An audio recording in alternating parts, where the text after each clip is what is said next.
And here he is. Okay, so good morning. It is Friday, March 12th, 10:48 a.m. The third and final section of Senate Natural Resources and Energy's morning meeting. We are at this point switching over to a discussion of S102, provisions relating to composting and more. And we've had a couple of discussions so far. And I would say, frankly, we found ourselves getting into the weeds a bit and needing some legal guidance. And so I wrote a memo to Mr. O'Grady yesterday with a series of questions that came out of our earlier discussion. He circulated that to everyone in the committee. We were just discussing that a little bit. And with that, I think probably given that we only have Mr. O'Grady for about half an hour, I'd like to just jump right in and ask him to, maybe the best place to go is to sort of like page one of your document and set the landscape so we're all grounded in what we're talking about.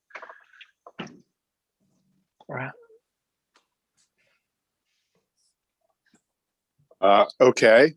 Do you want me to share it, or does everyone have it in front of them? Why don't we share it just to make sure that everyone has it, plus folks that watch on the stream. Thank you. Okay, hold on a second. I need to arrange to share it. And Jude, were you CC'd on that memo?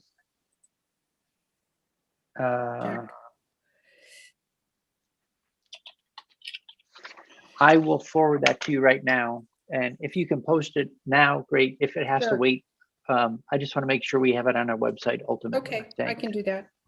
Great. Okay, Mr. O'Grady, please. When you're ready. That is. Yep, I'm trying to get there.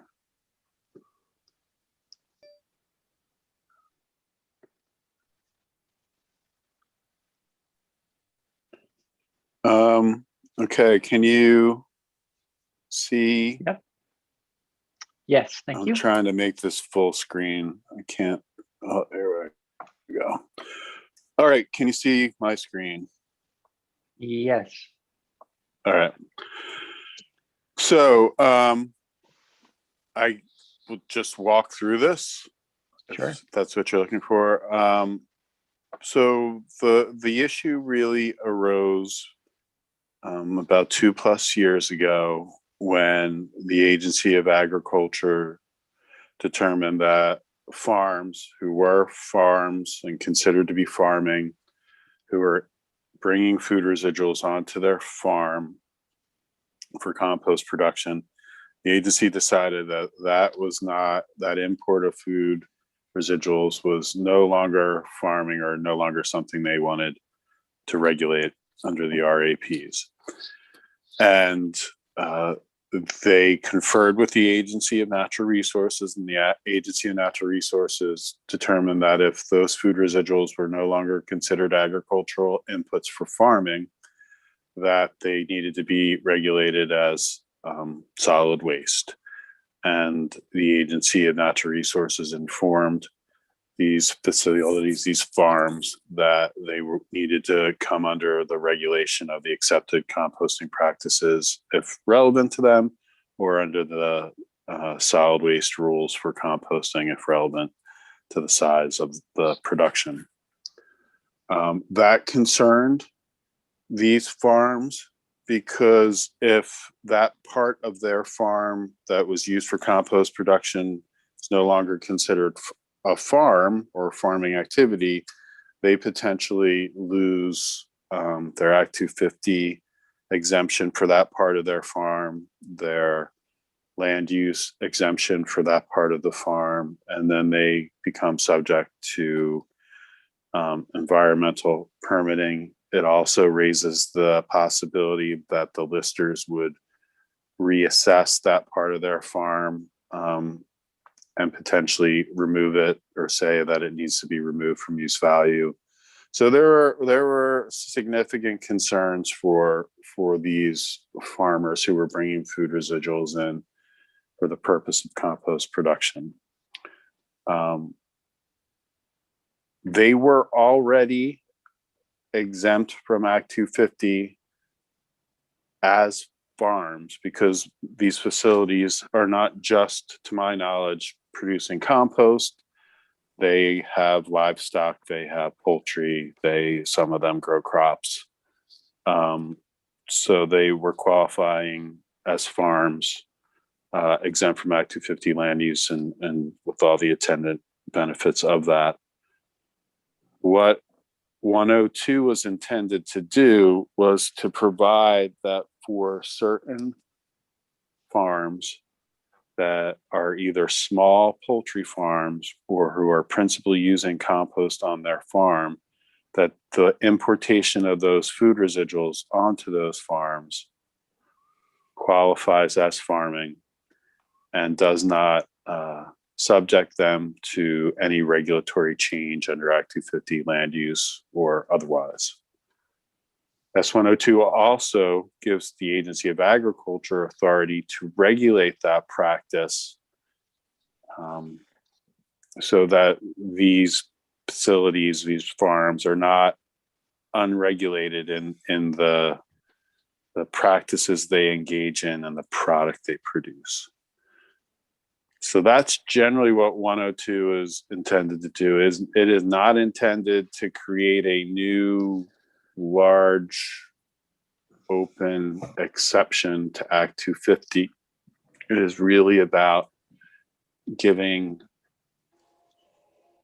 farms that would qualify for the Act 250 exemption otherwise the ability to import food residuals, 2,000 cubic yards per year, if they are producing compost and they are a small poultry farm, or they principally use it, which means that more than 50% is used and incorporated into the native soil on that farm.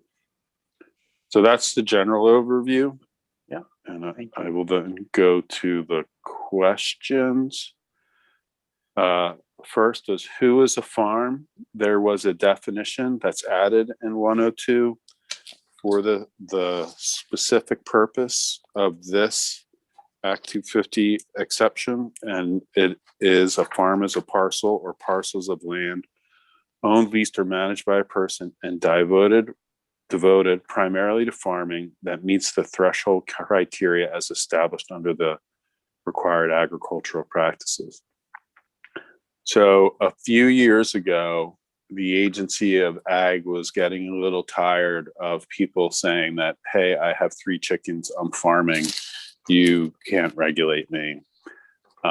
So they established effectively a floor of what the RAPs apply to. And so there is an entire section in the RAPs which lays out what activities, what the applicability of the RAPs to certain activities. And it's a little bit of a Noah's Ark. It lists the specific numbers of animals that you need on your parcel in order to qualify as farming subject to the RAPs. If you do not qualify as farming subject to the RAPs, then you are subject to municipal regulation, you are subject to Act 250, etc. So for poultry, you need to have at least 100 laying eggs, at least 250 broilers, pheasant, partridge, or quail, at least 100 ducks, or at least 50 turkeys. And you have to have at least 4 contiguous acres in size of the parcel of your farm. So for the small poultry farm that potentially could qualify for the new 6,122 subdivision H, they would have to have at least that number of poultry, and they have to be at least 4 acres in contiguous size. Then to qualify for the principally used, you'll see further down. Well, why don't I get to that when I get to that? So that's what farming is. So case one, if I set up a compost only manufacturing operation, what rules apply and who administers them? Well, if the parcel is not used for farming, otherwise used for farming, then it's not going to fall under the RAPs. And if it doesn't fall under the RAPs, it doesn't qualify for the exemption under 6001-22 subdivision H. Therefore, it would be regulated by A&R as a compost facility and subject to the solid waste management rules. Now, there is a provision in 6001 definition of farming that the principal production of agricultural products can get you into the RAPs. So compost that's used for agriculture as a soil amendment arguably is an agricultural product. But how do you principally produce something if you are just a manufacturing operation? You need to get your inputs, more than 50% of your inputs from the parcel that you are on. I don't see just a manufacturing operation getting more than 50% of their inputs to create. So I don't see in case one ever being farming. So I don't think it would ever qualify for this 6001-22H. Okay. Now, if you are a compost manufacturing operation and you add 100 chickens or 250 broilers, then you are farming on that parcel. And so then you have to meet all the threshold criteria, which I just discussed, the 4 acres, the number of animals. And so if you meet that criteria, then you can import the 2,000 cubic yards, provided that it's either principally used on the farm or you are a small farm that raises or manages poultry. And there is a definition of small farm. It is the existing definition of small farm under 6 VSA 4871. I can read that to you if you would like. Okay. Just a quick question there on or sub 2. The compost is produced on a small farm that raises or manages poultry. So is there no requirement about what happens to the compost produced if you're, in essence, a small poultry operation? That is correct. Okay. It can be sold as an agricultural product, just as any agricultural product can be sold from a farm. Okay. All right. So thank you. A small farm means a parcel of land on which 10 or more acres are used for farming. So it has to have at least 10 acres. That house no more than the number of animals specified under section 4857 of this title, which I'm not, that's a Noah's Ark provision. And I can get that to you if you would like, but I think for chickens, it's a pretty significant number. It's like 1,000. That house at least the number of mature animals that the Secretary of Ag designates in the RAPs, which means 100, or that's used for the preparation, tilling, fertilization, planting, protection, irrigation, and harvesting of crops for sale. So again, that's that small farm 1 for poultry, 22H subdivision 2. That would require that the facility be 10 acres. So you're not going to likely find 10 acres that's available for a new poultry farm in the middle of the village downtown right now. Right. Okay. And so could you just help me understand the difference the 10-acre threshold versus the 4-acre threshold cited in case 2 there. So 4 acres is how you come underneath the RAPs, right? Yep. So that's to distinguish between what the municipality gets to regulate and what is considered farming in the state. Then there's a requirement for small farms to be certified. And the definition that's used in S102 for what constitutes a small farm is a small farm that needs to be certified. There are some small farms that are farming but don't need to be certified.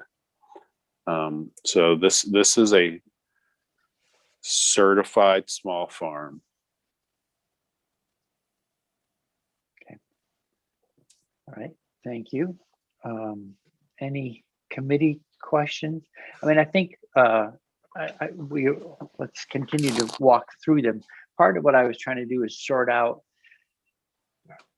for myself and the committee how the different scenarios that might emerge. What we're trying to avoid is creating situations where there's conflict in the future. I know that we're not going to ever do that perfectly, but it seems as though we're trying to avoid situations of conflict with neighbors when composting operations end up in areas that for the neighbors doesn't feel like a quote unquote farm.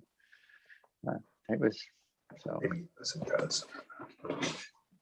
Well, most of these existing facilities have been existing for a while.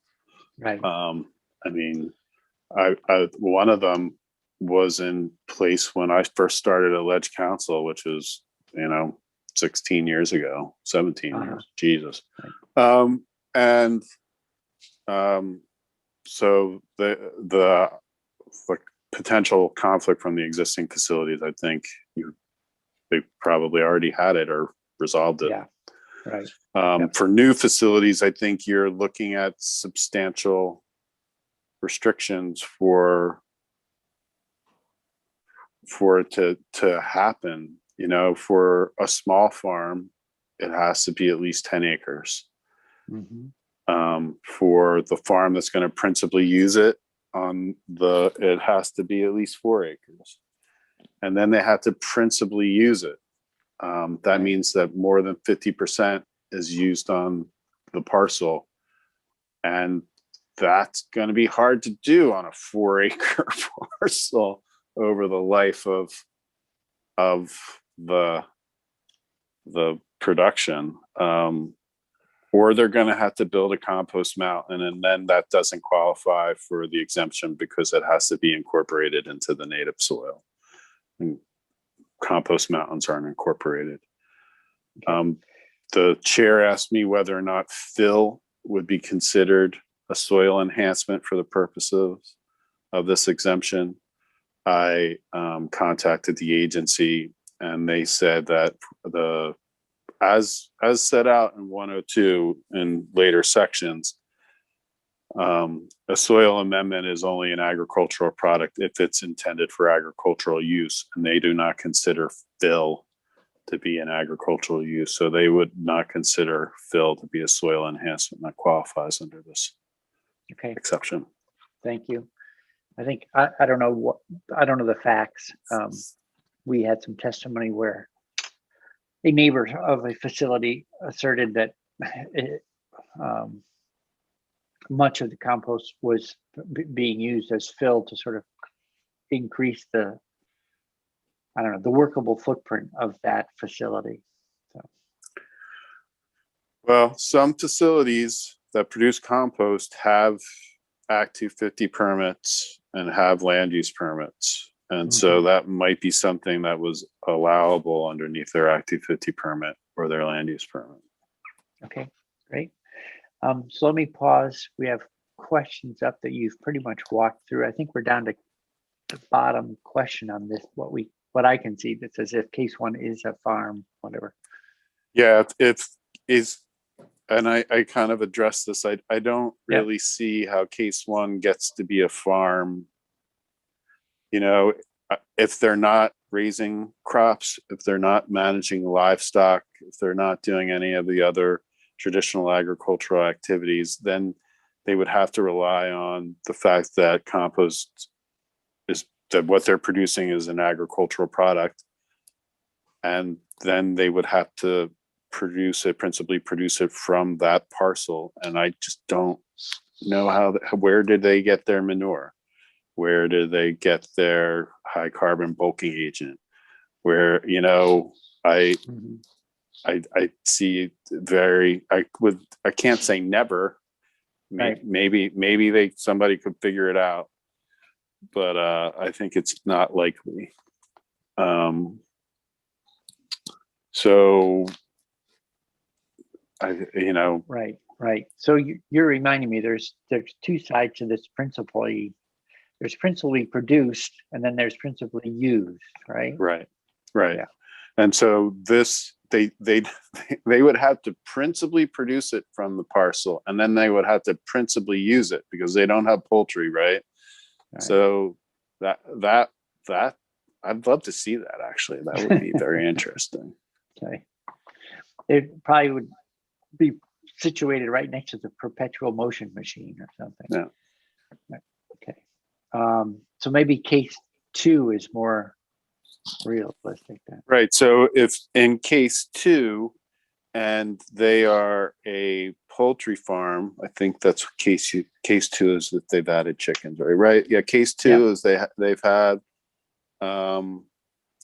they have their requisite number of poultry, and they are a small farm, which means they're on 10 acres, and they are certified and in compliance with the agency. Then yes, they can import those food residuals, and there is no 51% limit for them. So they can use it on their farm, or they can sell it, because they determined to be a big enough size, with 2,000 being a sufficient cap, and so that they get to use it or sell it as they want. Okay. So in case two, it's principally produced still on the farm, but it doesn't have to be principally retained. No. So in case two, it doesn't necessarily need to be principally produced, because they qualify as a farm otherwise, right? They've got 100 poultry, so they're a farm otherwise. Now, to maintain the farming status of say they use the western 2 acres of their 10-acre parcel for their compost production, and they don't have poultry in those 2 acres, then you kind of get into the scenario of could a jurisdictional officer from the NRB come and say, hey, that parcel, those 2 acres aren't being used for farming because the product isn't principally produced on the farm. That's a possibility. That has happened. That happened.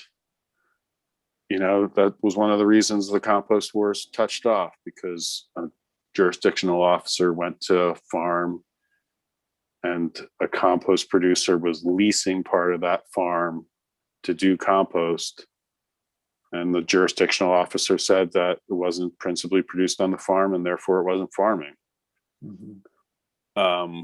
So that's a possibility.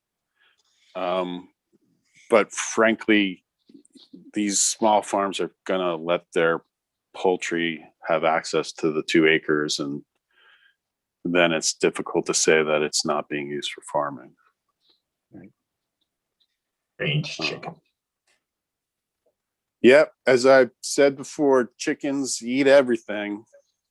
They'll eat a stone. And so they do have, most of these small farms let their chickens range in some way.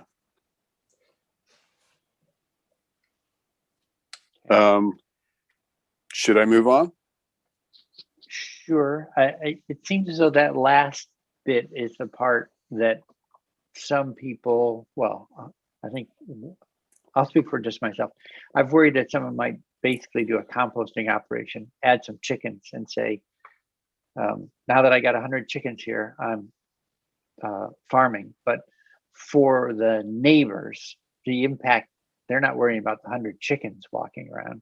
It's that they have 133 dump trucks full of food residuals arriving and birds picking away and carrying stuff and dropping it, and odors, and now none of those things can be regulated. I think odor and sort of carrying of detritus away from the site by birds are the two things I've heard most often in the last few years.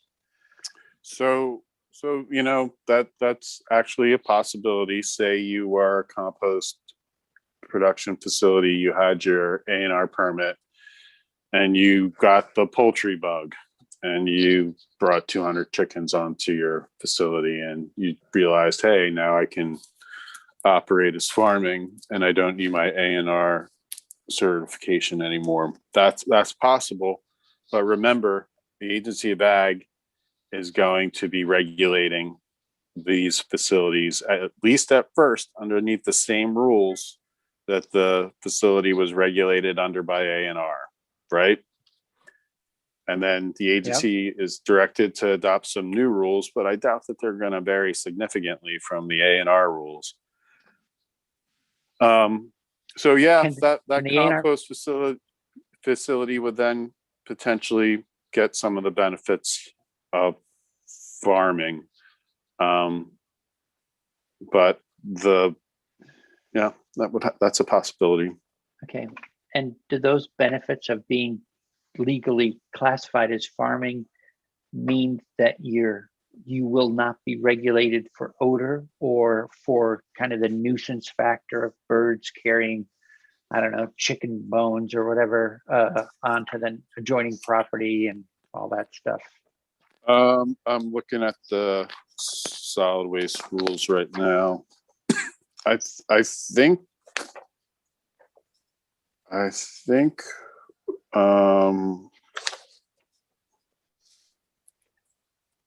am not seeing anything specific to odor.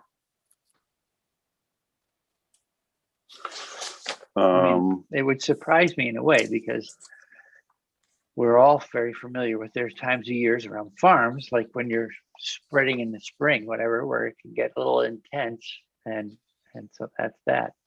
We just accept it. But I think there are requirements for turning and pile construction, and those are all partly odor control, partly fire control. Yeah.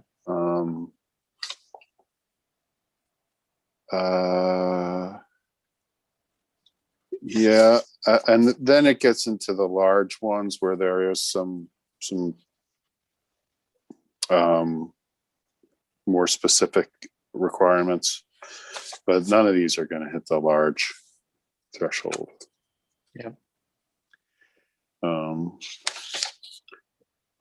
So I don't actually see anything specific to odor, but I'm reading through this quickly. Okay.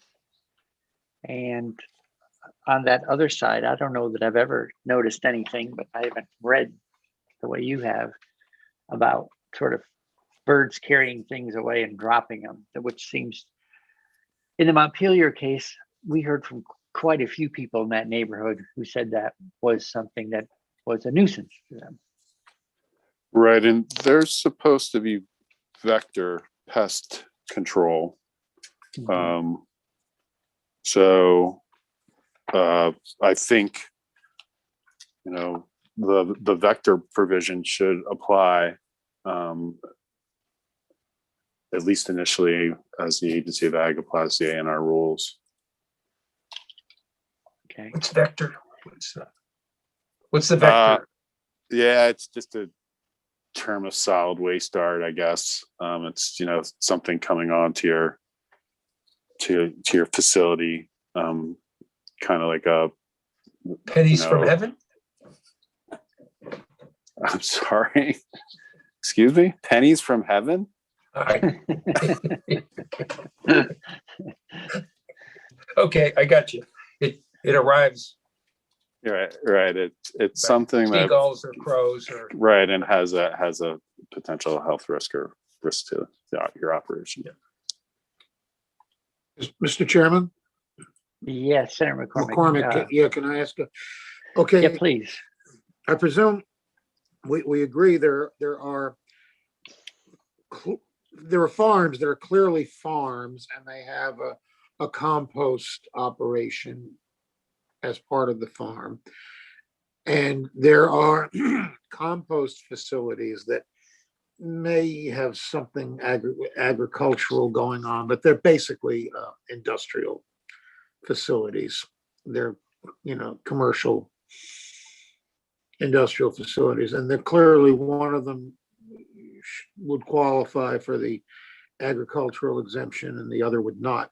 Where, I mean, the statistics, because I'm a layperson on this, the percentages, I wish they meant more to me. Can you describe to me, Michael, where's the line? What does a thing look like that is not agriculture?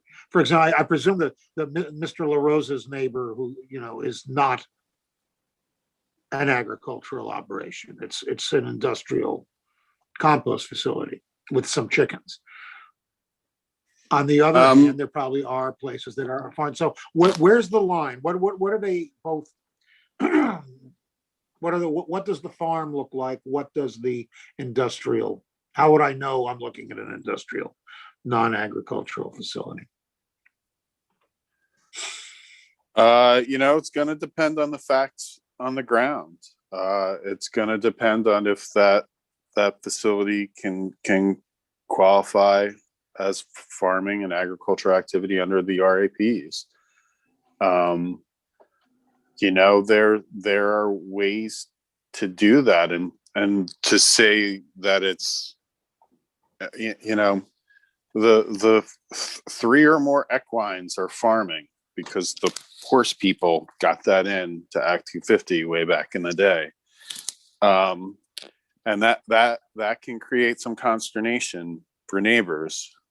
People say that you plop 3 horses down in the middle of a subdivision and that's farming. That can create some problems. But remember, here you have to have basically a 4-acre or 10-acre plot, right? And that gonna be difficult to find, in the middle of a downtown these days. But how to determine what's the industrial and what's the farm? It really is going to depend on the facts. Is it possible for somebody that's just a compost manufacturer to try and qualify as farming under existing law, not under S102, under existing law? Yeah, that's possible under existing law. It's possible for them to do that. This 102 isn't about that. This is about if you are a small farm, you can import food residuals onto your farm and not lose your farming designation for that part of the farm that is being used for compost production. So, and how much can you import and still be a farm? 2,000 cubic yards per year. 3 truckloads a week. So that was the part when we talked yesterday, sort of a mid-sized dump truck. There'd be 133 of them. A year? a year, Twice a week. right? So, colleagues, we have the floor in 7 minutes, and we have two things we need to come to a decision on. One is, I'll stop we need sharing to- the screen. thank you, because I can see that there's more to the discussion. We have Senator Westman needs to be, his vote needs to be cast on the PUC utility bill. So Where's the Senator- clerk? where is the clerk? Missing Question, in Mr. Chair. action again? Yes, Senator McDonald. Just, I've found this complicated, and no one could have made it more clear than Mr. O'Grady. If I were reporting this bill, I would like to be able to go to the Senate and say, this is complicated, and repeat what Mr. O'Grady has said.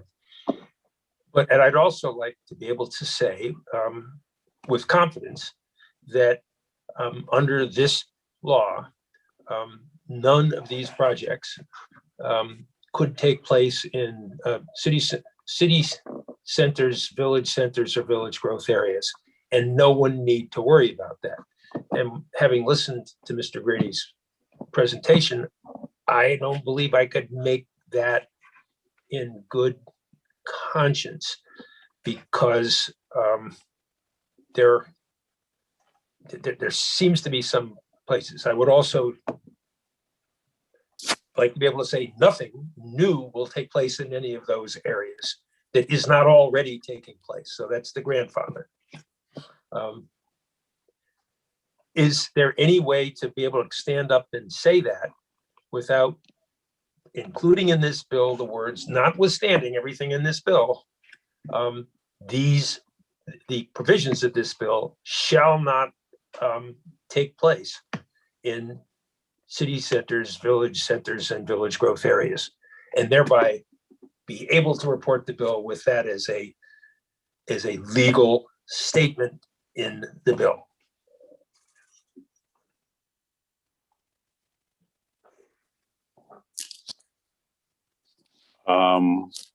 Are you asking me that question? Yeah. Do we have to put in the words, notwithstanding what these new regulations, the law shall not permit these activities to take place in those areas unless they're already taking place and have been grandfathered? So, I see what you're saying. You're saying that well, you're basically saying that existing law couldn't apply, because that sounds what your concern is, right?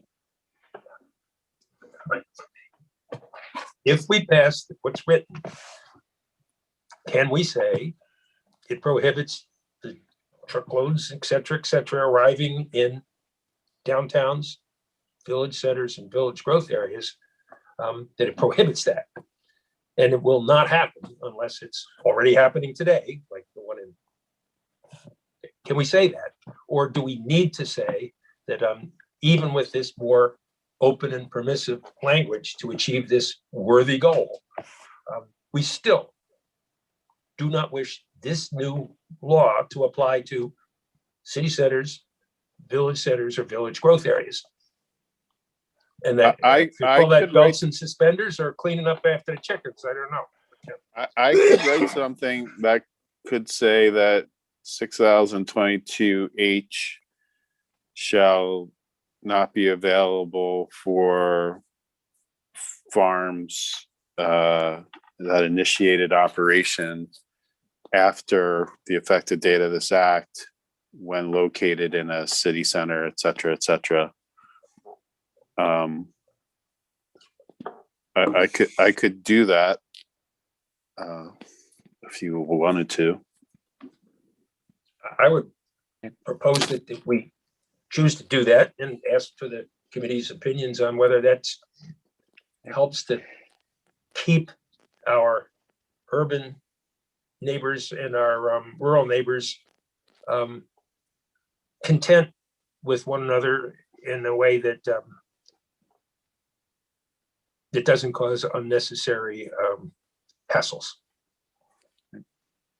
Could I also offer that Kelly McGill, our law clerk, must be listening because she sent me the solid waste management rule that requires small composting facilities to manage their facility to prevent objectionable odors, noise, vectors, or other nuisance conditions, and to manage their compost properly to destroy pathogens. So there are noise, odor, and vector standards and nuisance standards in the existing ACPs that would apply to these facilities initially, and then most likely under the Agency of Ag rules. Mr. Chair, that sounds terrific, as long as they're not being, that this is not taking place in the city centers, village centers, and village growth areas, then that's fine.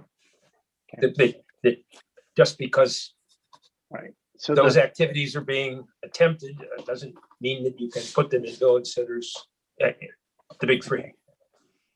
Well, so we are due on the floor in 1 minute, and I think we have, even though it's crossover week, this is our third moment that we've scheduled to go over this, and it's complicated.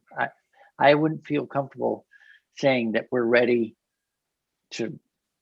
I like the provision you're proposing, but Perhaps it could be proposed that we could meet after we come off the floor for a couple of minutes this afternoon. We've been known to meet on Friday afternoons in such cases. Thank you. Okay, so let's do that. Could the clerk call the roll for Senator Westman on the PUC housekeeping bill, please? Yes. Thank you, Mr. O'Grady. And We're thank going you, back Mr. to the Giguere. PUC So- housekeeping meeting. Sorry. Is that language being drafted? Senator McDonald's language? Did you request that be drafted, Mark? I've asked the advice of the committee. If they think drafting that would be welcome and appropriate in the bill, I would ask I would Ms. welcome it. Grady Yeah, to so do I- that, and maybe would- we could take it up after lunch in a Yeah, break this afternoon at a time certain. I would welcome it too. Please know, though, I have to chair Senate Ed this afternoon, so I will not be able to be back this afternoon. But so let me just call the roll, returning to the PUC housekeeping bill. Senator Westman. Yes. Okay, great. Okay, here we go. So thank you, everyone. We are due on the floor a minute ago. See you there, and I'll follow up with people to see how we can try to advance the compost bill and still make crossover. There's more than one way to get there. So I'll Well- keep plugging away.